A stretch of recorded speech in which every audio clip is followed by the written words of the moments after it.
nĩ tũgũthĩtwo biũ tondũ ona tuonaga maũndũ maya tũgeciria monekaga na kũu no rĩu nĩ ithuĩ magĩkorire ira.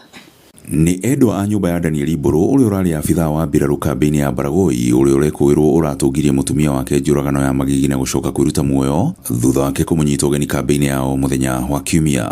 Kwĩ mũthenya wa ira nĩ tũrakorirwo nĩ riboti ĩno andũ a KDF kuma Nanyuki maroka maratũrehera riboti maratwĩra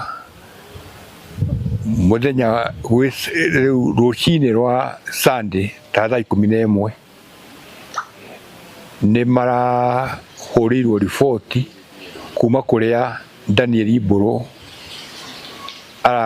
kambĩ ĩrĩa ararĩ atĩ nĩ arĩkia kũraga mũirĩtu mararĩ nake. Nĩ ndeto ĩtigĩte aikari a Kĩhururu Gatũndũ ya rũgongo na kĩeha kĩnene makiuga Mburu wa ũkũrũ wa mĩaka 26 aratũire mũndũ mwendi thayũ na ndarĩ akorwo na ũndũ ũronania no akinye hau. Rĩrĩa mendanire ta mĩaka 3 ĩrorete niĩ ndĩraigua makĩharana niĩ ndonaga mendugu ona magathiaga kũndũ gũcuhatana gũkũ Naivasha na gũkũ Mwams niĩ ndaigua mena ngucanio na kĩeha kĩ mũciĩ kũcia ndiota gũtarĩria makĩria guo tondũ nĩ ngoma.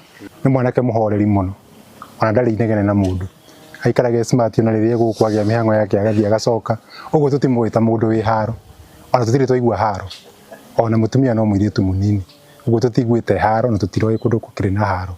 Famĩlĩ ĩno ĩkiuga njũragano ĩno nĩ matũngĩtie igũtha inene makĩũria anake anini arĩa marĩ ihiko-inĩ kũhoyaga ũteithio rĩrĩa macemania na maũndũ maramagĩtĩra hinya. Na tũgakĩũria andũ magĩtũhoithie na matũteithĩrĩrie na nĩgetha ciana ici ciakĩhĩtania nacio cigakĩhoya mataro o ũguo mwari ũcio ũngĩ ekugĩte na nĩgetha tondũ kwĩũraga kana kũgera ngero tio solution. Na rĩrĩ mĩbango ya mathiko ya kũhurukia ĩrĩa yambĩkĩtwo, famĩlĩ nĩ ikĩtie ihoya kũrĩ andũ a wendi mwega kũmateithĩrĩria rĩrĩ mĩĩrĩ yao ĩigĩtwo nyũmba-inĩ ya kũiga mĩĩrĩ ya Nyahururu.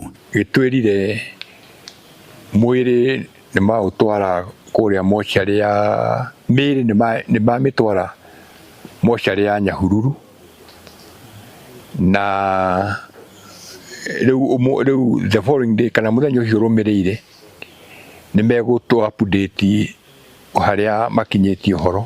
Ngiribotera Inooro TV kuma Kĩhururu Gatũndũ ya rũgongo niĩ njĩtagwo Werũ wa Mwangi.